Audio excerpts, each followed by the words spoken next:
Aujourd'hui, c'est la merguez party puisqu'on parle Youngtimer. Tous les 15 jours, des voitures, des conseils et de la mauvaise foi. C'est le podcast Automoto. Salut à tous et bienvenue dans le podcast Automoto, l'émission automobile où il n'y a pas de mauvaises questions et parfois quelques bonnes réponses. Mon nom est Andy David. Avec moi aujourd'hui deux journalistes de la rédaction du magazine et du site automoto.com. On commence par l'homme à la Citroën BX Sport, Nicolas Brious. Salut Nico. Salut Andy. Et avec nous également le grand Manitou du garage, Arthur Matal. Salut Arthur. Salut tout le monde.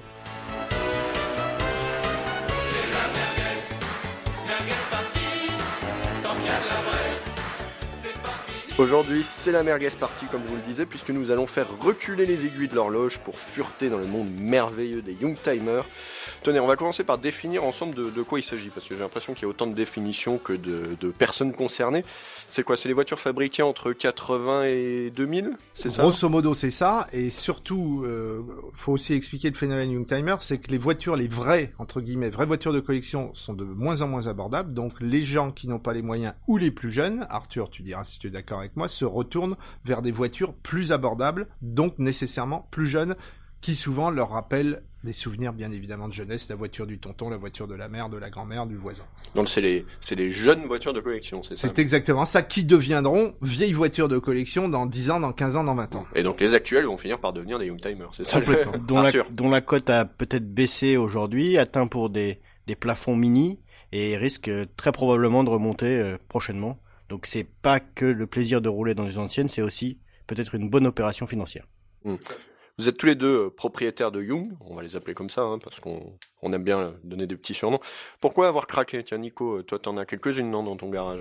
Alors voilà, c'est effectivement comme je disais quoi, il y a 2 d'ailleurs minutes. Non, mais je vais y revenir après. On craque pour plein de raisons qui sont plus ou moins propres à chacun. C'est-à-dire que ça peut être c'est souvent lié aux souvenirs d'enfance ou d'adolescence. Je le répète, la voiture du tonton, la voiture du père, de la grand-mère, les voitures sur lesquelles on a fait nos premières armes au volant, donc ça nous rappelle plein de bons souvenirs, voire même celles, Arthur, sur lesquelles on a appris un peu à piloter, entre guillemets, des petites sportives. Moi, c'est pour moi essentiellement tout ce qui est petites sportives, à l'époque de notre jeunesse, excusez-moi, les Peugeot 104 ZS, 205 GTI, Renault Alpine Turbo, la BX Sport à laquelle tu faisais allusion, 106 Rally, 306 SS, beaucoup de sportives. Ça peut être aussi des modèles plus luxueux, très abordables quand même, comme par exemple des Jaguars des années 90, sur lesquels nous pourrons revenir plus tard. Et toi Arthur ? Alors moi c'est des voitures qui m'ont fait rêver quand j'étais gamin, que je retrouvais dans les magazines auto, qui étaient évidemment inachetables à l'époque, et en plus j'avais pas le permis, donc comme ça c'était réglé. Mais aujourd'hui, certes, pour certaines, on peut éventuellement se faire plaisir et s'offrir des voitures qui étaient exceptionnelles à l'époque et qui le sont toujours aujourd'hui. Et je rajouterais quelque chose, Andy. Pourquoi un Youngtimer ? Parce que les voitures de maintenant sont de plus en plus aseptisées, ont de moins en moins de caractère avec les normes, avec les aides, les béquilles électroniques. Donc c'est beaucoup plus rigolo de conduire quand on aime conduire. Arthur, tu vas pas me contredire. Quand on aime conduire, c'est plus agréable de conduire une voiture des années 90 qui est beaucoup plus vivante et qui souvent a une motorisation beaucoup plus vivante que les moteurs de maintenant. Vous êtes tous les deux propriétaires. Vous êtes heureux ou vous êtes c'est un nid en merde pour parler de manière un peu vulgaire Alors tout dépend en fait. Il y a des voitures qu'on a possédées ou qu'on possède qui posent aucun problème. Parfois on a voulu faire peut-être des bons coups en achetant des voitures pas chères, et là on peut éventuellement le regretter un peu. C'est un peu aussi la morale de l'histoire. Faut pas forcément acheter non plus qu'un prix. C'est très important, mais on va y revenir, de faire attention à l'historique et à l'entretien quand même de la voiture. Voilà, on a toujours des mauvais souvenirs avec certaines voitures, mais je veux dire, on y est tellement attaché. Non, mais on y est tellement attaché, quelquefois, on a une grosse panne, donc ça va coûter plus cher que le prix que la valeur vénale de la voiture, mais enfin, peu importe, c'est des voitures qui nous rappellent tellement de souvenirs, qui nous donnent tellement de plaisir, que, voilà. Alors pour ce qui est de regretter, sincèrement, j'ai quasiment jamais regretté mes achats. Par contre, il m'est arrivé de regretter d'avoir revendu des voitures parce que 10 ans ou 15 ans après, tu te dis, elle était géniale ma voiture. Donc tu en reviens quelquefois. Oui, c'est des exemples. Tu penses à une Giulia, non ? Non, oui, j'ai regretté d'avoir vendu, j'en ai pas racheté. Par contre, j'ai racheté une A8, j'ai racheté une DS, j'ai racheté une 205 GTI, modèle que j'avais déjà eu 15 ans avant. Donc c'est marrant parce que tu as des voitures auxquelles tu es tellement attaché que tu en viens à les racheter une seconde fois. Ouais, ou t'es tellement attaché à la voiture que si tu trouves la perle rare, c'est-à-dire moins kilométrée, t'es capable de la remplacer par une nouvelle qui est moins kilométrée vois pour avoir tu fais allusion, Arthur. la plus neuve possible. Vous parlez de quoi là? Toi, non, mais Pour nos laisse... amis auditeurs. Arthur, il les laisse en boîte, ces voitures. Après, il y en a avec lesquelles il va même pas oser rouler tellement ils sont belles. Hein, Arthur? Je sais pas de quoi tu parles. Dans cette émission, nous allons vous donner des conseils pour réaliser vos fantasmes d'adolescents ou d'adolescentes. On parle toujours de voitures. Hein. Nous allons évoquer l'achat et l'entretien d'une Youngtimer. Puis, dans un deuxième temps, nous vous avons sélectionné des exemples de modèles selon votre budget, 2000, 5000, 15 000 euros. Dans tous les cas, on aura une idée pour vous. Alors, Nico, t'es un peu notre expert en occasion. Comment on fait d'abord pour chercher la perle rare? Ou la trouver, surtout. Faut avoir toujours un œil ouvert. Vous allez chez des amis le week-end, vous discutez merguez.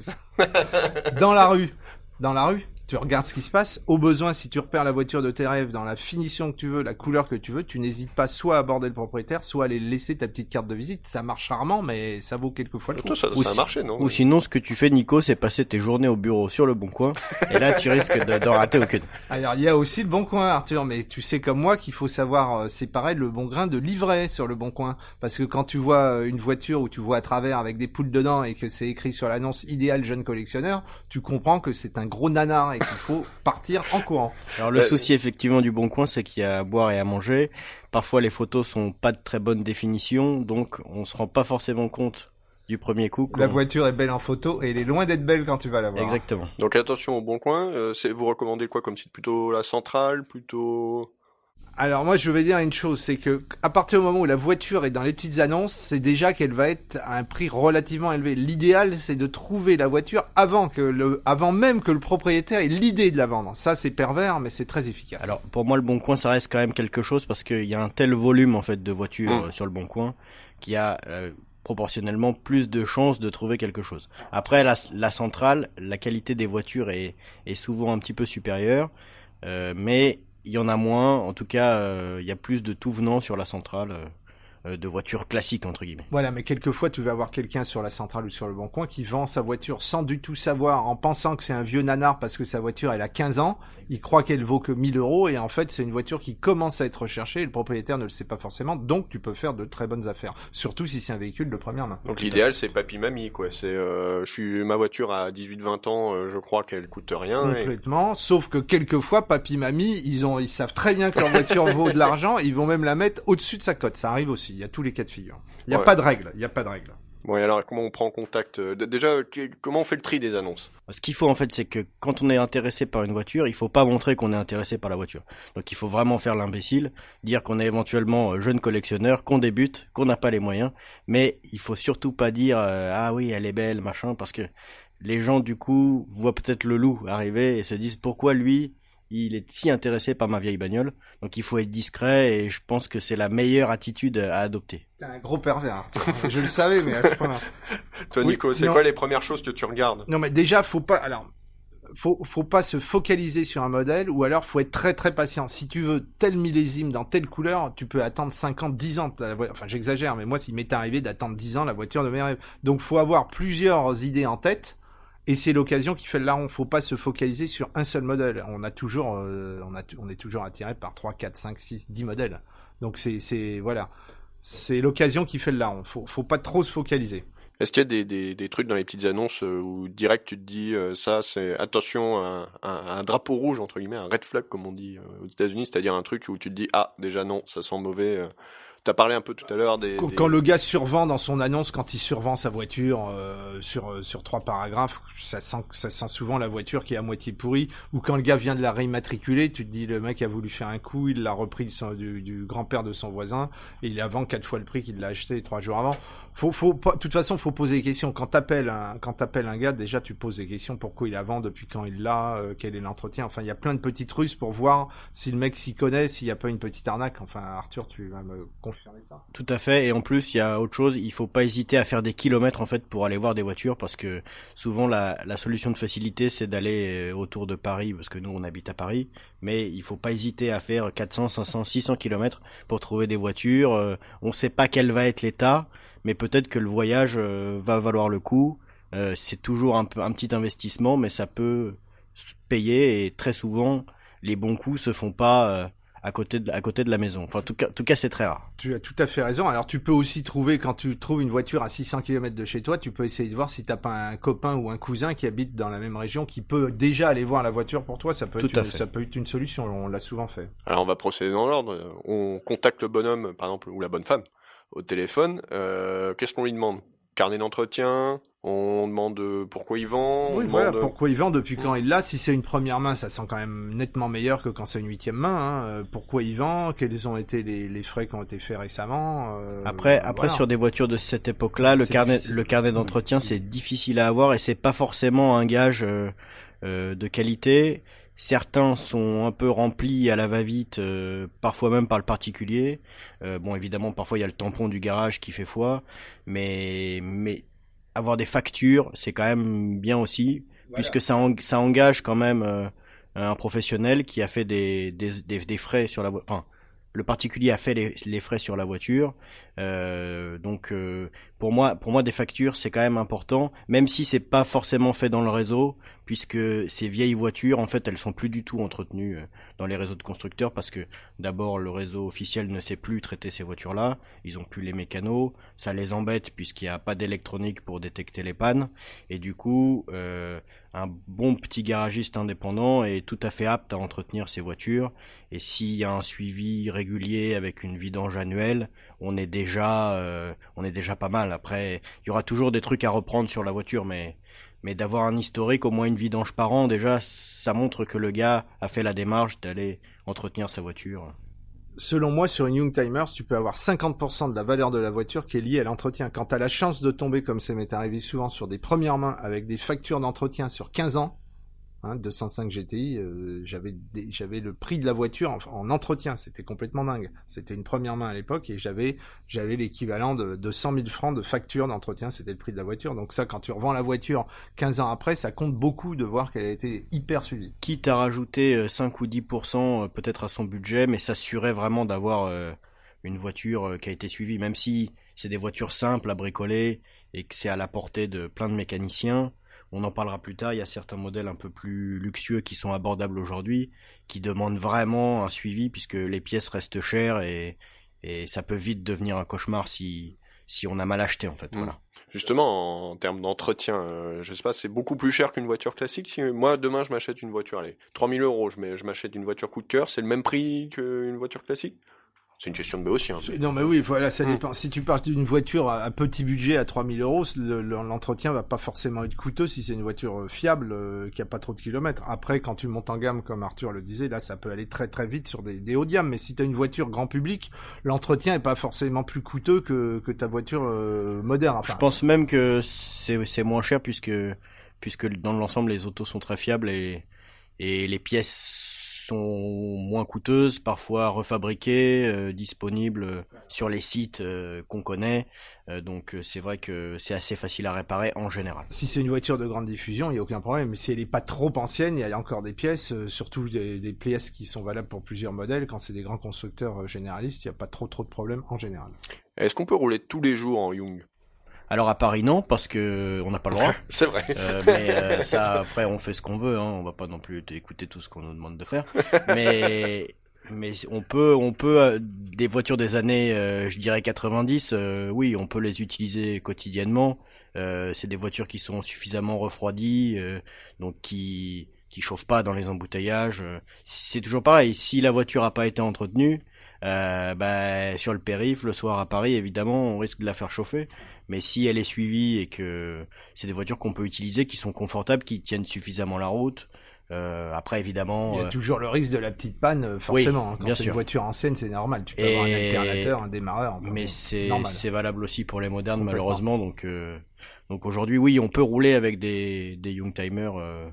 En tout cas très régulièrement. Après ça dépend aussi du budget qu'on veut y mettre. Si c'est vraiment une voiture plaisir, un peu luxueuse, à ce moment-là c'est une voiture qu'on va plus utiliser peut-être le week-end pour se faire plaisir. Et pour la préserver aussi. Voilà, et pour la préserver, notamment peut-être aussi sa cote, voilà, puisque plus la caisse, plus la caisse a des kilomètres, plus effectivement, bon bah sa cote baisse un petit peu, mais Enfin, le but c'est quand même de se faire plaisir et de rouler. Hein, donc, oui, tu regardes pas trop non plus. mais comme moi je les laisse sous cloche, alors effectivement t'as raison. Voilà, Arthur.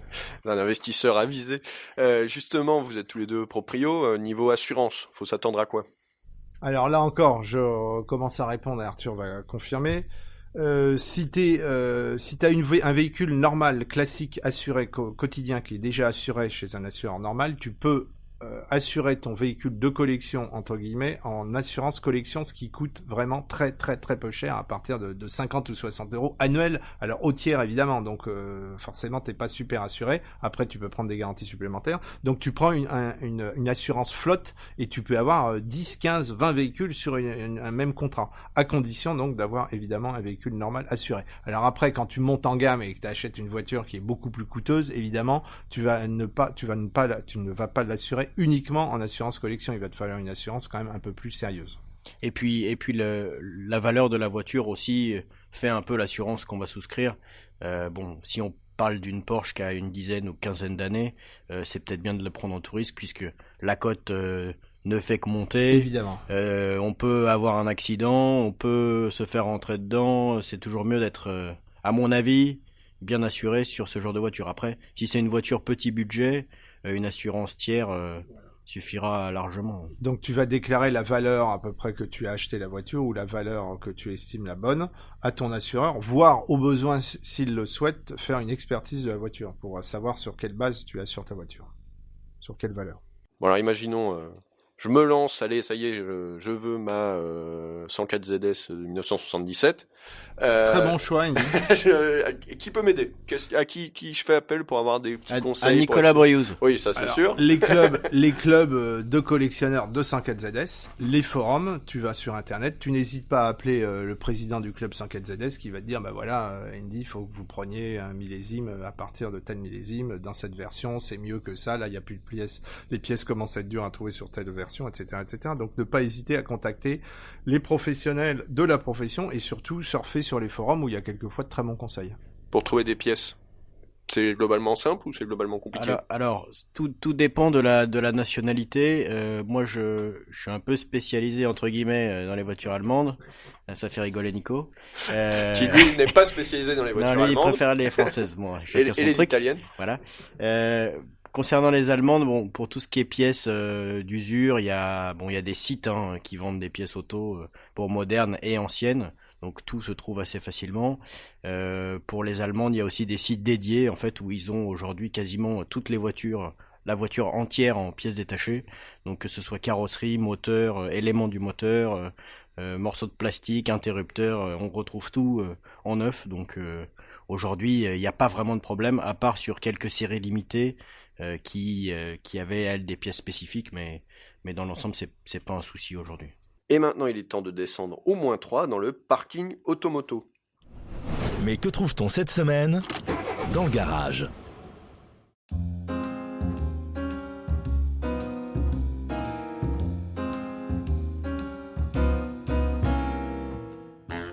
Aujourd'hui dans notre garage, la citadine préférée de l'Europe centrale, puisqu'elle est numéro 2 des ventes en République tchèque, en Pologne, en Slovaquie, mais seulement 20e en Allemagne et 52e en France. Il s'agit de la Skoda Fabia. Elle a subi un petit restylage. Qu'est-ce qui change, Nico? J'apprends plein de choses quand je t'écoute, Andy, c'est super. Alors qu'est-ce qui change? 4 fois rien, un tout petit restylage de la face avant, un tout petit restylage de l'arrière, mais 4 fois rien, c'est le premier restylage depuis cette génération 2014. Et alors, quelles ont été tes impressions au volant? Alors au volant, j'ai essayé le moteur 3 cylindres 1 litre de 95 chevaux, qui est le milieu de gamme, sachant qu'il n'y a plus de diesel, fort heureusement, sur ce petit modèle. Moteur qui est largement suffisant, relativement sobre, aux alentours de 6 litres 5, 6 litres 7, selon l'ordinateur, durant notre essai. Un petit moteur très souple, volontaire, très bien secondé par une boîte à 5 rapports seulement, mais très bien étagée. Un seul regret, j'aurais aimé pouvoir disposer sur ce moteur de l'excellente boîte robotisée DSG, mais il faut, pour la choisir, il faut passer au moteur 110 chevaux, un peu plus cher. Et à part ça, Nico, niveau comportement, c'est... Alors, comportement extrêmement sain, Arthur va nous confirmer ça sûrement. Très sain à défaut d'être enjoué, avec un seul défaut typique de nombreuses Skoda, c'est un amortissement quand même qui est encore un peu laxiste en détente. Alors sur la bosse, ça pompe un peu. Voilà, mais c'est pas du tout, ça ne me remet pas du tout en cause le comportement. Arthur. Alors ça remet pas en cause le comportement, mais dans la catégorie, notamment dans le groupe VV, il y a la Polo qui dispose d'une plateforme plus récente, qui elle avec ce moteur 95 chevaux peut recevoir la DSG en option. Donc la boîte. Exactement, la double Mais embrayage. plus cher. Mais un peu plus cher, entre 1500 et 2000 euros suivant les versions. Alors la Polo est plus moderne dans l'ensemble, plus agréable à conduire. Se revendra sûrement mieux. Alors après c'est à vous de voir, ça dépend du budget. Moi personnellement je conseillerais plutôt la Polo, mais la Skoda aussi a une autre possibilité, c'est d'être disponible en version combi, ce qui n'est pas le cas de la Polo. Alors ça fait très peu de ventes, mais pour les gens qui veulent un petit break avec une grande capacité de chargement, ça peut être une bonne alternative. C'est devenu très rare d'ailleurs les petits breaks. De plus en plus rare, absolument, sur ce segment des petites voitures. Et je rajouterais, Arthur, que c'est seulement 600 euros de plus pour avoir un petit break, ce qui est quand même super intéressant. C'est sûr. Donc tu la recommandes pour qui, Nico? Petite famille, faut pas être super fan de voiture pour acheter une Skoda Fabia, mais elle fait parfaitement son job. Voilà, alors c'est pas très sexy, mais bon, ça fait le job. Arthur? Je suis d'accord, c'est une Volkswagen un peu recarrossée, un peu moins chère, qui sera robuste, je l'espère fiable. Et donc non, c'est pas un achat du tout inintéressant. Voilà, je pense qu'on regrettera pas l'investissement. Toi Arthur, t'avais conduit une autre Fabia qui était un petit peu intéressante, non?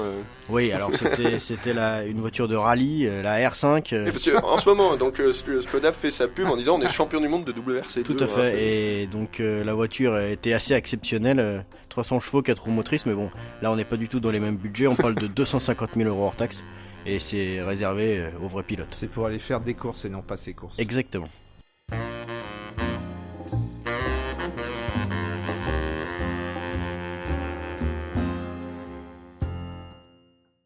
Chose promise, chose due, dans cette deuxième partie, on va se demander quel Young choisir, et quelques exemples bien sentis choisis par nos deux invités. On commence avec un tout petit budget. J'ai 1000 euros quelque part à la banque, j'ai cassé mon petit livret A. Qu'est-ce que je peux avoir, de quoi je peux rêver à ce prix-là? Moi, je vais te conseiller encore meilleur marché, Andy. À mon avis, 0 euros. Tu peux très bien trouver un gentil donateur, un vieil oncle, un cousin qui va te redonner sa vieille merguez, qui va te l'offrir. Ça te coûtera juste le prix de la carte grise, ça peut arriver. Bon, plus raisonnablement, pour 1000 euros, si t'as usé tes culottes courtes dans la BX de ton grand-père, tu peux t'offrir une magnifique BX première main pour moins de 1000 euros. Arthur, ça fait sourire Arthur, je le sais. Ouais, Arthur, ça oui. te fait fantasmer une BX à 1000 euros? Ah bah alors en fait, moi pendant longtemps la BX c'était la pire voiture C'est pour là moi. que tu vomissais. Donc là maintenant je vieillis, alors ça doit se voir puisque je commence à la trouver moins moche, mais c'est quand même assez difficile pour moi de conseiller une BX. C'était un exemple anecdotique. Mais Il y en a plein d'autres. Alors, dans BX, l'absolu, c'est qualité une bonne défaut, voiture. Qualité défaut d'une BX, qualité, un confort et un comportement remarquable. Défaut, tu vas te faire chambrer par tout le monde quand tu roules en BX. Je suis bien placé pour t'en parler. Et tu peux avoir quelques petites fuites hydrauliques qui vont être parfois un peu coûteuses à réparer. Oui, toi, t'as une BX Sport de 371 000 km qui est comme au premier jour, toute fraîche, oui. parce qu'elle a été très très bien conduite. C'est quoi d'ailleurs la cote aujourd'hui? Il y a Donc rien, moteur rien, 130 rien. chevaux préparé chez Danielson. Voilà, 126. 126, Andy. La cote, il n'y a pas de cote, ça vaut rien du tout. Ça vaut 2500, 3000 euros. T'as une magnifique BX Sport, mais qui a souvent été maltraitée. Donc attention là à l'entretien. Donc en fait, il y a pas de règle. Y a aucune c'est pas règle. la puissance d'une voiture, Y a etc. aucune règle. C'est plutôt le désir qu'elle provoque qui fait sa cote. Hein. Complètement. Alors si je suis pervers, je vais continuer dans la... Oui, alors continue à être pervers. Dans les 2000, Allez-y, 2500, 3000 euros, tu peux avoir une magnifique Citroën C5 jusqu'au V6 quand même. Jusqu'au V6. Une voiture magique. Non mais je fais de la perversité là volontairement. Ou une petite Cinquecento Sporting. Je prends un autre Ça exemple. c'est très beau. C'est très rigolo. Alors tiens, en quelques mots la Cinquecento Sporting. Un tout petit moteur de 55 chevaux, une voiture super légère, super alerte, qui a même roulé en rallye autrefois, super sympa. Voilà, petite italienne, premier prix. Donc c'est début des années 90, hein, si je me trompe. Complètement. Après, je continue à Ouais, 3500, allez-y, 4000, lâchez-vous, 4500 euros, une belle Jaguar XJ des années 90. Magnifique voiture. Je vois que Arthur ça plus sourit soit, plus. ça plus soit pas. En fait. Alors oui, Du luxe très abordable. Là je commence à être d'accord avec Nico. C'est une voiture qui est très agréable, qui est dans l'air du temps en fait, parce qu'on n'a pas besoin de rouler vite avec et ça tombe bien, on n'a plus le droit. Complètement. Très confortable, très bien fini à l'intérieur, qui quand même sympa. et qui pour moi a un vrai charme de Jaguar, contrairement aux modernes qui sont d'excellentes voitures, mais qui ont moins de charme. On est Exactement. complètement d'accord. Et donc Arthur vient de soulever quelque chose de très important. Quand tu te balades dans une vieille Jaguar, t'as pas du tout envie d'aller vite. Tu cruises, tu profites des odeurs de bois, de cuir, de ta clim, de ta sono. C'est super agréable. Tu pars en vacances avec tes enfants. C'est le côté ça coûte salon rien. vieux manoir, quoi. Complètement. C'est une voiture de faux riche, tu vois. Je veux dire, le mec qui veut faire croire qu'il est riche, qui est pas riche, mais je m'en fous. Ça rapporte beaucoup de plaisir. Après, si t'es encore plus pervers, tu prends une italienne.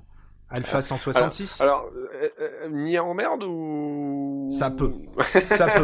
Mais là encore, Nico, c'est pas forcément les moteurs, c'est ce qu'il y a Nico autour. peut nous en parler Bah puisque oui, je peux en parler. puisqu'il a enchaîné plusieurs alphas et il a pas forcément roulé tout de suite dedans. Donc Il y en a même qui roulent pas du tout. Mais voilà. ça, c'est un autre problème.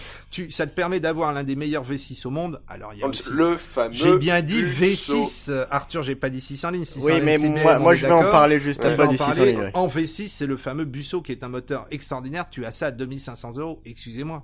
Oui, c'est le meilleur moteur du monde, non? C'est le meilleur V6 au monde pour moi. Enfin, c'est un bon moteur. Moi, je vais vous parler de vrais moteurs des 600. Ah, après. Oui, parce que je continue. Ah bah, Après, je te j'attends. laisse la parole. Je Je te laisse la parole après, Allez-y, Arthur. Alors, Allez. si tu veux pas Allez, vas-y, rouler, Nico. si tu veux pas rouler en alpha, comme les grands, excusez-moi, les grands fonctionnaires. Oui, les Si ministres italiens. Les ministres et les grands fonctionnaires italiens ne voulaient pas rouler en alpha pour ne pas faire comme les flics, donc ils roulaient en Lancia, était une voiture complètement magique, baroque. C'est la Lancia Thesis, qui peut recevoir le moteur Alpha Busso, donc D'accord. la classe. Ouais, effectivement. Donc ce côté globuleux, l'esthétique est très étonnante. Hein, je vous invite Baroque, à c'est regarder l'équivalent. ça, Voilà. à googler ça si vous nous écoutez. C'est l'équivalent de la Citroën C6 en France. Et puis du c'est une baroque. voiture qu'on a complètement oubliée d'ailleurs.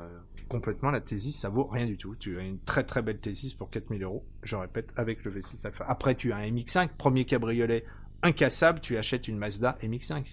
Quelle que soit la génération, c'est que du bonheur. Alors attention, puisque la cote ne fait que monter. Les voitures japonaises sont pas forcément très bien traitées contre la corrosion. Donc bien surveiller parce Tu as que raison. ce qui coûte le plus cher sur une ancienne, à mon avis, c'est la carrosserie. Le moteur, on peut toujours le réparer, trouver un moteur d'occasion. La carrosserie, ça peut La très carrosserie, vite il faut monter. un vrai pro, on peut pas le faire soi-même. C'est de la et main-d'œuvre, voilà, beaucoup c'est de du main-d'œuvre. boulot. On parlait de drapeau rouge ou de trucs à vraiment éviter. C'est le premier truc, c'est la rouille. Ouais, faut Regarder en dessous des passages de roue. Exactement, faut regarder les bas de caisse puisque souvent aux endroits où les gens installaient les crics quand ils avaient crevé, ils installaient mal le cric. Les voitures qui ont vécu dans des régions où il y a beaucoup de sel. Exactement. Ça joue beaucoup. Et puis selon les millésimes, tu peux avoir sur un même modèle Bien des sûr. millésimes qui rouillaient, des millésimes qui ne rouillaient pas. T'as parlé de 6 000 €. Tiens, je vais descendre d'un cran. 5 000 €. Qu'est-ce qu'on a? Je lis la fiche que m'a rendue mon cher Arthur. BMW E36 323i, Alors, 325i. Alors, j'ai choisi en fait de proposer des voitures à des budgets assez élevés. Donc pour 5 000 € en E36, vous pouvez avoir une très belle 323 ou 325. En fait, là, on n'est pas sur les prix Donc planchers. c'est la génération années 90. Tout à fait. C'est une voiture qui a beaucoup évolué techniquement par rapport à la précédente, la E30, qui est aujourd'hui, à mes yeux, trop chère, puisque c'est des voitures qui valent 8-10 000 € et elles sont très jolies, mais pour moi, ça les vaut pas. Aujourd'hui, une E36, c'est un bon compromis, c'est une voiture qui est plus moderne, qui a des trains roulants perfectionnés, qui a un super moteur, qui est complètement utilisable. Alors, Avec un vrai caractère. Voilà, on rejoint là la philosophie. il y a plusieurs Alpha. possibilités chez BMW, il y a la berline, il y a éventuellement le coupé ou le cabriolet. Alors évidemment, un beau coupé ou un cabriolet coûtera un peu plus cher, mais une 325i, vous avez un moteur de 192 chevaux, c'est très très fiable. Au Alors, charme incroyable. voilà, Et attention. t'as la carrosserie break aussi, Arthur. Oui, tout à fait. Ouais, avec moins de motorisation, mais ça a été disponible un peu plus tard. Attention au kilométrage élevé, c'est pas un souci mécaniquement, mais pour les trains roulants, en règle générale, une BMW à partir de 200 000 km, au niveau des trains roulants, des triangles de suspension, des cylinder blocks, il y a des pièces à changer. C'est un peu coûteux. Alors les pièces sont très facilement trouvables, mais c'est un peu coûteux. Voilà, c'est le prix à payer pour avoir une voiture qui était un petit peu en avance à l'époque sur. Ça me fait penser qu'il faut avoir aussi des bons copains mécanos comme Alors toi, ça, Arthur, très important. Ça c'est l'idéal. Ah bah oui. Quand on a des Pour copains éviter mécanos chez les professionnels. qui peuvent nous donner un coup de main ou qui ont toujours le bon conseil en fait pour simplifier les opérations de maintenance, puisque parfois on ça nous paraît très compliqué, et finalement, avec le coup de main d'un pro, c'est si simple, mais ça, c'est pareil, il faut avoir les bons copains, mais ça, c'est dans la vie en général. Très belle conclusion.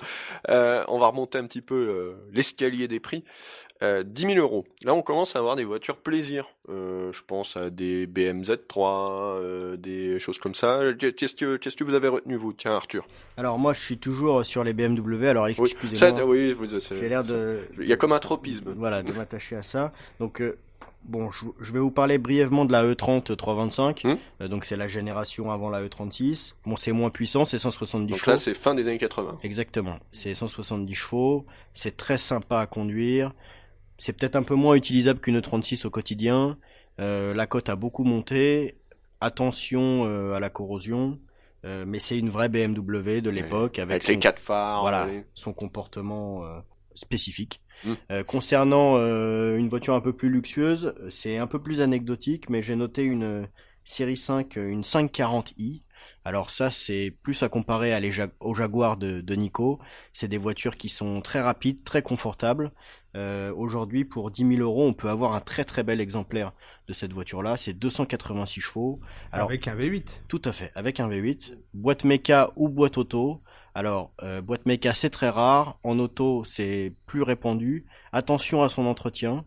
Une boîte auto, en fait, ça se vidange.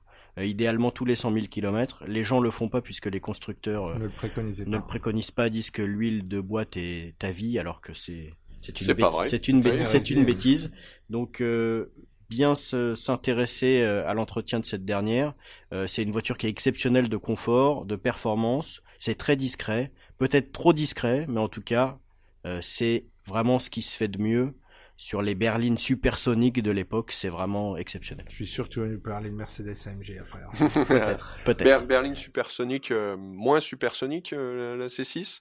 Ah bah beaucoup moins supersonique. Dans le mais là, Citroën C6 que tu as mis dans ta liste. Pour moi, la C6, bah oui, la C6, il y en a à tous les prix. Hein. Ça commence à moins de 5 000 euros pour des diesels de base 4 cylindres. Pour moi, la C6, c'est la dernière vraie Citroën de l'histoire, voire même de la galaxie. C'est triste que tu dis. De l'humanité. Ben non, mais c'est triste, c'est comme ça. J'attends beaucoup de voir la future remplaçante de la CX peut-être un jour chez Citroën. Enfin, en attendant, la C6 au niveau look, au niveau prestation, avec la suspension hydropneumatique et ce look très baroque, c'est la dernière héritière des DS, des CX, des XM. Voilà, c'est pourquoi j'aime la C6. Par contre, au niveau performance, c'est très médiocre. À moins de la prendre avec un gros diesel, mais bon, c'est plus. Je crois savoir que c'est quand même, il faut un petit peu s'en méfier des C6 en entretien, non? Alors, il paraît que c'est très complexe à entretenir.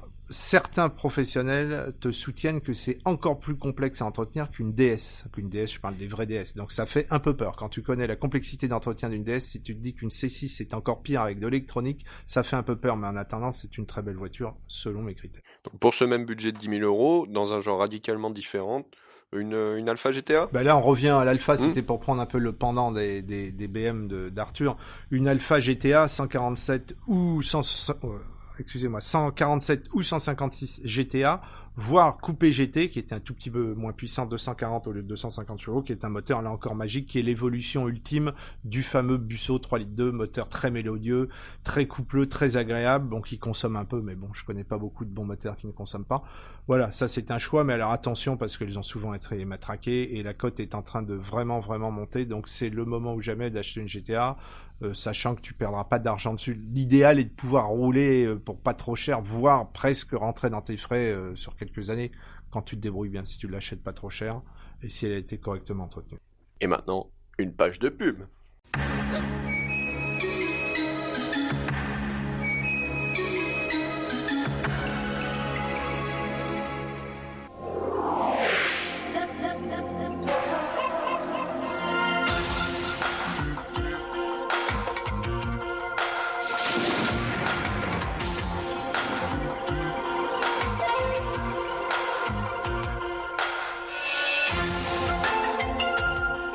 Pouvoir de la puissance, sortilège de la beauté, un jour ou une nuit, vous ferez un pacte avec la Syrah.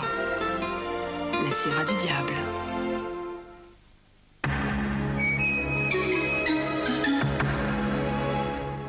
« 15 000 euros, on opte pour quoi, tiens Arthur? Alors, moi je pense à la Porsche Boxster. C'est une voiture qui a été un peu mal aimée au début. son design particulier. Moi, je trouve que ça vieillit bien. Alors l'habitacle, il est comme il est. Les plastiques sont pas forcément de très bonne qualité ou pas forcément dignes d'une Porsche. Pour 15 000 euros, on peut avoir un beau 2,5 litres. C'est le moteur 204 chevaux. C'est un moteur qui est assez fiable. Porsche a eu des petits soucis de fiabilité, mais on en reparlera avec le budget du dessus, sur une série de moteurs, et il y a eu quelques casses. Ce moteur C'était un peu la mauvaise époque, fin 90 des moteurs Porsche. Il y a eu le même problème sur la qui ont eu pas mal de 997 soucis, absolument. si je me trompe. 96 et 10. Et un peu 17 Ouais, aussi. donc là, la Boxster 2,5 litres, c'est une voiture qui est pas violente à conduire, mais qui est top en châssis. Absolument, c'est quand même qui très fait, agréable. Qui fait un beau petit bruit, qui est sympa. Bon, c'est 2 places, hein, c'est un roadster, donc évidemment c'est une voiture, une deuxième ou peut-être une troisième voiture, mais c'est une voiture qui, moi je pense, sa cote est au creux de la vague aujourd'hui, et ça monte progressivement. Complètement d'accord. Et on peut avoir pour 15 000 euros un bel exemplaire avec, il y en a des moins chers, hein. Il y en a à partir de 10 000, mais je le conseille vraiment pas. Et une 2,7 litres, Arthur, c'est nettement plus cher en 2,7 litres parce que c'était quand même bien.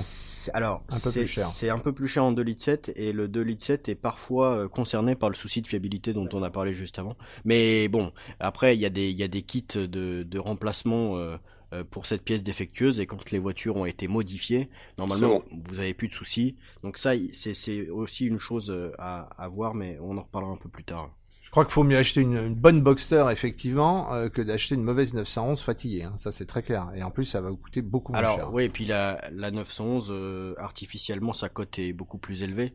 Bon, tout ce qui est non 911 chez Porsche est plus abordable. C'est des voitures qui ont pas forcément l'aura de la 911, mais qui sont des Porsche. Absolument. Ça a été le cas pendant de très très nombreuses années de la fabuleuse 928 qui a été pendant un quart de siècle la meilleure GT au monde, qui était pas chère du tout. Bon, maintenant ça a complètement reflambé, mais ça ne valait plus rien. Pour 15 000 euros, t'avais une 928, c'était un truc incroyable. Bon, très coûteux à entretenir, mais une fabuleuse voiture. C'est ça, la Boxster, ça a un peu remplacé les 944 et tout ça, comme la Porsche pas chère aujourd'hui qu'on peut acheter, et dans 10 ans, ça va commencer à coter sérieusement. C'est ça le... Absolument. Et tu nous as mis une autre voiture, là, tu parlais de voitures pas violentes à conduire, en voilà une qui doit être un petit peu plus violente. Là, c'est assez exotique également, c'est une Mercedes CLK 55 AMG. Alors on en trouve, déjà, première chose. Alors, il y en a pas beaucoup, mais il y en a. La cote est, à mon avis, aussi planchée, ça redescendra peut-être un tout petit peu, mais c'est des voitures qui ont environ 200 000 km pour 15 000 euros. C'est un moteur atmosphérique, un V8, c'est très très fiable. Alors, c'est un peu brutal, c'est particulier, c'est très ferme. On parle des CLK, hein, la première génération, avec les 4 feux ronds, Tout à et fait. début des années 2000. Hein. Tout à fait. Et donc, ça fait un beau bruit, c'est une Mercedes, donc c'est très fiable dans l'ensemble. C'est une voiture... c'est la première Mercedes un peu drôle à conduire, en fait, puisque jusqu'à présent, les Mercedes, c'était rapide, mais plutôt très calme. Et là, ils se sont un peu lâchés, et ça a démarré en fait une ère d'AMG beaucoup plus vivante à conduire. Et c'est la première, ça valait quasiment l'équivalent de 100 000 euros à l'époque. Et aujourd'hui, ça en vaut 15 000. Alors, c'est sûr que c'est peut-être pas la plus confortable ou visuellement la plus jolie des Mercedes, mais elle a quelque chose. Alors j'aimais bien moi les berlines E, toutes les générations de E AMG qui était la voiture du chauffeur de taxi mais avec 300-400 chevaux voire plus sous le capot, ça c'était assez extraordinaire aussi. C'est pour ça que j'ai sélectionné le coupé, puisque pour moi ça fait un peu plus exclusif voilà, quand même je comprends. que la berline. Mais moi j'aime bien le côté berline surpuissante où t'as personne raison, sait ce que c'est. Nico, Ça, les ça berlines m'amuse. sont moins chères en fait Voilà, que les coupés. Aujourd'hui on n'a pas pu tout sélectionner parce Bien que sûr. on n'a pas le temps. Et On n'a pas 8 heures. on en reparlera un autre Voilà, jour. on refera des exemples. Mais en fait, voilà, c'est des voitures qui aujourd'hui sont vraiment au creux de la vague. Je vois pas comment ça peut coûter moins cher qu'aujourd'hui. Absolument, il y a un petit budget carburant quand même quand tu roules en AMG. Alors après, c'est toujours pareil. C'est plus généralement Youngtimer. C'est des voitures qui, enfin pour moi, c'est des voitures plaisir. On peut évidemment rouler, partir en vacances avec. Mais si on ne part qu'en vacances avec, on va faire peut-être 5000 km dans l'année. Et là, à ce moment-là, le budget carburant est un limité. poil moins important. Voilà.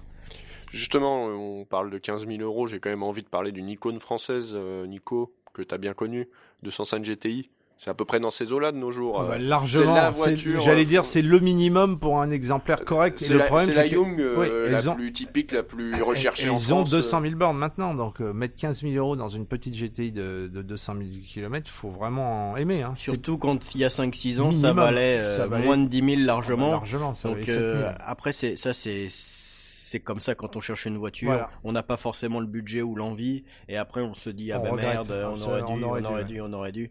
Très difficile à trouver, et c'est plutôt 20 000 une très propre maintenant que 15 000. Pareil pour des Clio Williams, même des vieilles, je faisais allusion tout à l'heure à la R5 Alpine Turbo de ma jeunesse, ça devient introuvable parce qu'ils ont toutes fini sur le toit ou enroulées autour des arbres, voilà, ou matraquées. Donc c'est un petit peu le problème avec les Youngtimer là, c'est que ça commence à être un peu la folie au niveau cote, etc. L'idée à la base, on en a parlé tout à l'heure, c'était d'avoir des voitures de collection récente pas trop chères. Et là, alors oui, une BX, on en trouve à 1000 euros, mais c'est pour ça que les icônes entre guillemets de notre jeunesse, elles commencent à devenir assez chères. Tu as raison, mais on parlait justement de toutes les italiennes super abordables, des vieilles Lancia, des choses comme ça qui ne valent rien du tout encore maintenant. C'est parce qu'elles ne sont pas du tout, il n'y a pas du tout d'effet de mode. Il n'y a pas d'imaginaire. Des Jaguar, voilà, il y a pas. Alors c'est le contraire pour les GT. Les GT, ils ont fait fantasmer des centaines de milliers d'automobilistes, donc la cote flambe. C'est un peu comme les Porsche. Donc il y a ce problème de aussi un peu de spéculation. Il y a des mecs qui achètent des voitures. Voilà, tout à fait. Donc ça, faut se méfier. Enfin, en tout cas, c'est peut-être plus le moment d'acheter une 205 GTI. Je dirais, c'est plus du tout le moment. Alors, sauf coup de bol. Sauf si on en rêve vraiment. À ce moment-là, faut y aller maintenant parce que ça risque de monter encore un petit peu. Peut-être pas énormément, mais un petit peu. Donc. Il y a un moment où il faudra que ça s'arrête quand même. Non, parce que non, mais sincèrement, quand tu vois des petits Nico, GTI, c'est pas nous qu'on décide. T'as des petits GTI qui valent 3 fois plus cher que des voitures 10 fois plus haut de gamme, c'est quand même assez paradoxal. Bon, on a parlé de haut de gamme. Allez, imaginons, vous êtes très à l'aise, vous êtes 30 000 euros à la banque et l'envie de vous offrir quelque chose de beau. Qu'est-ce qu'on peut acheter comme Youngtimer si on a cette chance, Arthur? Alors, pas une Citroën C6. Ça y est, il se venge. Arthur se venge. La Citroën C6, ce sera 10 000 euros pour l'acheter, plus 20 000 d'entretien. Je savais que la vengeance viendrait, je connais Arthur. Voilà, exactement. Alors, pour parler de Porsche, puisque après les BM et les Mercedes et les Audi, j'aime bien aussi les Porsche. Et je te reparlerai italienne pour me venger après. C'est la 996 en fait. Donc, là, alors voilà, Nico, il fait un bruit avec sa bouche là. Donc la Porsche 911 de la fin des années 90, donc alors, de 96 à 2004, 98, 2004 par là. C'est une voiture qui est la première 911 refroidie par eau. Alors tout le monde a crié au scandale à l'époque. Elle a un design plus moderne. Elle a pas les phares un peu fade, qui plaît moins et évidemment. Un profil trop horizontal à mon goût. Pour avoir roulé récemment dans un exemplaire, j'ai été étonné du comportement routier de la voiture, du fonctionnement du moteur. C'est assez génial. Alors là, c'est pareil. Les premiers prix, c'est à partir de 18, 20 000. Alors attention à ces voitures. Beaucoup sont en boîte automatique Tiptronic. Voilà, là, c'est une boîte auto classique à convertisseur. Ça n'a rien à voir avec les boîtes double embrayage qu'on a aujourd'hui. C'est assez lent, c'est très pépère. Quand on s'achète une 911, je crois qu'on a envie une boîte méca, d'une boîte méca et de se faire plaisir. Donc voilà. Une 96. Donc il y a plusieurs moteurs. Il y a la 3 litres 4 qui était de base, 300 chevaux. Il y a eu ensuite une évolution 3 litres 6, 320 chevaux, avec un léger restylage qui pour moi n'apportait pas forcément d'élégance, mais bon, c'est un restylage. La voiture est plus moderne. Donc là, c'est aux alentours des années 2002. C'est une voiture c'est une vraie Porsche. C'est une 911. 320 chevaux. Attention à la fiabilité du moteur. Donc bien s'assurer que le roulement IMS, pour parler de lui, a été remplacé. C'était ça qui posait problème. C'était ça qui posait problème la caisse du moteur sur certaines voitures. Alors le problème aujourd'hui, c'est que quand on a un problème sur une voiture, on le dit sur les forums. Quand on est content de sa voiture, on le dit pas. Donc quand on tape 996 on a l'impression l'effet voiture on a l'impression que ces voitures n'ont que des problèmes, alors que il y en a quand même pas mal. 5% il y en a quand même pas mal qui roulent sans souci. L'entretien, c'est pas, ça se fait pas forcément chez Speedy. Il y a des même si on peut aller chez Speedy avec une moderne, c'est pas la question. Mais il y a des spécialistes Porsche qui sont meilleur marché que le réseau officiel qui, une fois de plus, rechignent un peu à entretenir ce genre de voiture. Donc pour moi, ça me paraît être l'accès à la 911. Et c'est pareil, là pour moi les prix, je vois pas comment ça peut descendre plus bas quand on sait qu'une 993, donc la génération précédente, Ça a totalement flambé. vaut maintenant entre 50 60 000. Quand c'est pas plus. Qu'une 997, la génération après la 96, vaut 40 minimum. 50 000. Je pense que pour 30 000 euros, à un kilométrage assez faible, puisque là pour ce prix-là on est parfois en dessous des 100 000 kilomètres. On a une vraie voiture qu'on peut garder. Et bon, bah, c'est une 911, il n'y a pas grand chose. Effectivement, c'est le moment d'investir parce qu'elle a été très longtemps mal aimée et donc là, il est encore à peu près abordable par rapport aux autres générations. Donc c'est maintenant ou jamais qu'il faut investir dans un 996. Et ce qu'il faut savoir, c'est que globalement, ces voitures, elles ont une cote en U, quoi. C'est-à-dire qu'elles descendent rapidement après leur sortie et leur première utilisation. Et ça peut remonter au bout de 15 assez ans, rapidement. 20 ans, elles Absolument. sont au plus bas et après, ça remonte progressivement. Absolument. Plus ça devient rare, plus il y en a qui finissent enroulés dans les arbres, plus il y en a qui... C'est quand même un modèle mythique, la 911, c'est fait partie, et c'est sans doute la sportive la plus mythique au monde, donc c'est aussi normal que la cote suive un peu un effet yo-yo, quoi. Mais ça, par contre, ça marche pas sur toutes les voitures. La Non, BX, elle est voilà. descendue, elle est descendue. Et elle reste en bas. mais ne désespère pas, Nico, la BX, elle peut peut-être remonter. Ça va finir par arriver. Et une dernière voiture dont tu voulais nous parler. Ouais, alors c'est pareil, dans l'exotisme, là, je suis à fond, là. Oui, là. J'aime bien les Allemandes, vous avez compris, bon, voilà. Ah non. Je vais pas la refaire. Vraiment, pas remarqué. Audi RS4. Alors Oui. bon, moi ça me cause parce que quand j'étais gamin, la RS4 c'était vraiment L'outil. le break, la caisse De de chasse. brigand et tout, super, Oui, gros brigand moteur. autoroutier, quoi. Voilà, exactement. 4 roues motrices. Donc là c'est la B7, c'est au milieu des années, c'est 2005, 2006 je crois. C'est V8 atmosphérique, 4 litres 2, 420 chevaux, 4 roues motrices, boîte mécanique. C'est une voiture qui est assez exceptionnelle. Le V8 est très grondant, il fait un peu un bruit de moteur US, avec une efficacité qui est quand même tout autre qu'une voiture américaine. 4 roues motrices avec un système quattro qui est beaucoup plus dynamique qu'auparavant. C'est pour moi aussi les premières Audi qui sont vraiment à conduire. En plus de sa gueule de dingue, de ses grosses roues, c'est une voiture que j'adore. En plus, vous pouvez amener la famille. Là, pour le coup, Le chien. Le N'oublie chien. pas le Très chien. important. tiens. le C'est un chien. chien qui ne perd pas trop de poids et qui ne pue pas trop, hein, si possible. Ah bah après, vous pouvez protéger le coffre, hein. Chacun fait comme il veut, hein. Ça c'est toujours pareil. Mais c'est une voiture qu'on peut vraiment utiliser au quotidien. Alors là, le seul truc, attention à l'assurance.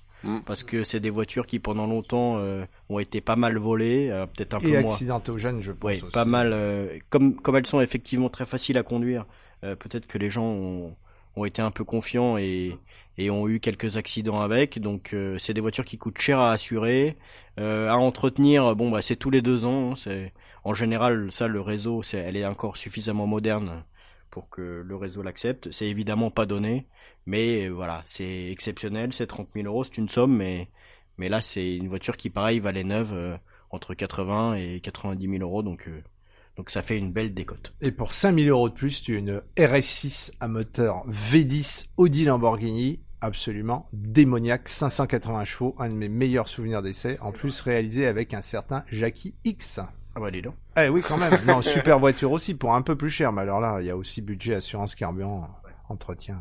Oui, là, parce Attention. que plus la voiture Là, est chère, plus on rentre aussi dans des spirales forcément. où après, en entretien, La moindre intervention en peut être assurance. dramatique. Alors après, en assurance, sur ces modèles plus haut de gamme, on a une possibilité, c'est de souscrire pour des offres où on limite le kilométrage annuel. 8 000 en général. Parfois, certains courtiers sont habitués à ce genre de voiture, et notamment pour les Porsche. On peut être parfois étonné en fait des tarifs d'assurance, puisque les propriétaires de Porsche font dans l'ensemble attention, et donc du coup il y a moins de sinistres, et les courtiers le savent bien, et donc parfois on peut profiter d'assurance assez bon marché, même si tout est relatif. Complètement raison, c'est moins cher que une première voiture d'un petit jeune, hein, à assurer. Donc le tout, il faut pas hésiter à faire le tour des courtiers et aller en province, s'assurer en province. Attention, évitez Paris là encore. Nico, 30 000 euros. Moi, tu sais ce que je vais te répondre. Hein. Bah oui, mais nos auditeurs ne le savent pas. Mais qu'est-ce que Je tu vais vas nous répondre. répondre? Tu vas nous répondre. Une Qu'est-ce que tu vas nous italienne avec un moteur Ferrari qui n'est pas une Ferrari, qui est un Une Lancia Thema, c'est ça? coupé Maserati 4002, voilà. Alors super voiture, un peu délicate à plein de points de vue, mais moteur qui a un charme colossal. Un peu délicate en mécanique ou un peu délicate à conduire? Les deux, non? Les deux, j'allais dire. Les deux. Mais voilà un autre choix possible pour qui ne roule pas forcément exclusivement en allemande. Oui, N'est-ce pas, Arthur? et pas forcément tous les jours du coup. Parce que... Voilà. Bon alors je vais vous poser la question qui tue, je vous donne à chacun un chèque de 10 000 euros, parce que je suis un mec généreux. Vous allez acheter quoi demain? Bah là aujourd'hui je vais être vicieux, je vais te répondre C6, on va reparler C6. C6 essence évidemment. Toi Arthur? 10 000 euros. Alors, j'essaierais bien de me trouver une M3 E36. Alors, le problème, c'est que 10 000 euros, ça commence à être compliqué. À 10 000 euros, Oui, M3 et 36. C'est des voitures qui sont un peu fatigué. très fatiguées, même parfois. Ouais, elles ont des Mais- Nürburgring à l'arrière et elles ont, Ouais. fait Ils ont des heures de vol là, hein. Parce À 10 000 que euros. c'est vrai que 10 000 euros pour les Allemandes, on est un peu court, mais pour ce genre de voiture, mais c'est tellement exceptionnel et c'est finalement quand même très robuste. Donc avec un petit peu d'aide des copains mécanos et des bonnes adresses pour les pièces, normalement on peut s'en sortir. Je reviens sur les conseils du début. Allez, Nico, un conseil pour quelqu'un qui voudrait se lancer. Être patient. Arthur? Moi, c'est d'avoir une petite enveloppe de côté en fait pour être disposé à dégainer dès que l'occasion se présente, parce que c'est souvent quand on n'a pas le pognon qu'on cherche une voiture, qu'elle se présente et bon bah on n'a pas, forcément. on n'a pas le pognon, donc ça, elle nous passe sous le nez. Que si vous économisez un petit peu et que vous avez une petite enveloppe qui peut peut-être servir aussi d'apport, ça peut déclencher l'achat et faciliter surtout et de réagir au quart de tour. Et une seconde petite enveloppe pour l'éventuelle réparation et l'assurance. Voilà, c'est sûr. Eh ben merci les gars. Si ce podcast vous a appris des trucs ou au moins fait marrer, rendez-vous sur votre plateforme préférée pour vous abonner. iTunes, Spotify, Deezer, c'est vous qui voyez. Pouf, un clic, c'est bon, vous le recevrez directement sur votre téléphone ou votre ordinateur. Le mieux dans tout ça, c'est que c'est gratuit et a priori, ça va le rester. Allez, à très vite sur Automoto. Ciao. Tous les 15 jours, des voitures, des conseils et de la mauvaise foi. C'est le podcast Automoto.